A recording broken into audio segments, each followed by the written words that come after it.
Oy, marunong yan. Di ba? Dapat pagbalat. Asin.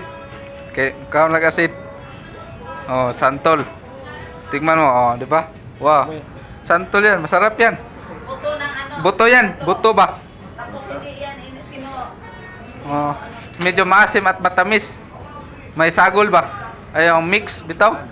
Pero lagyan mo na ng asin. Anong salt ba? Salt. Paano makumain ito? Ang kainan mo. Yan, ganun ba? Nakain ka nga. Katapos ko lang kumain yan eh. Oh. Masarap yan.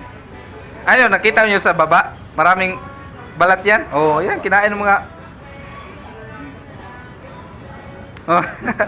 Masaya. Oh. Yan. Oh. Ikaw naman, tikim ba? Tikim. Tikim ah, tikim. Sumos.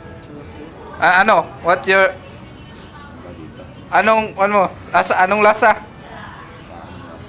Maasim? Brother? Yung taste ba? Yeah. Dati sa Sudban. Oh. Yun, maraming kumakain yan kanina. Maraming kumain dyan. Mga bata. Kumain sila yan. Masarap kasi yan. Silbi, anong tawag dyan? Yaning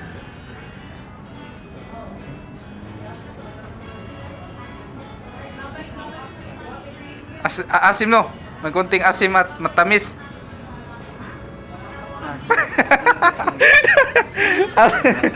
Ha? Konting tamis at ay lagyan ng asin. Ayan o, asin para asin para masarap. Yan ang tiknit yan. Sarap din sabi niyo. Oh. Namamas ko yung shower. Oh. Yan o, kumain sila ng santol. Mga bisita natin. Brown. Zone. Oh. Dapat binalatan. Inano lang. Yan o.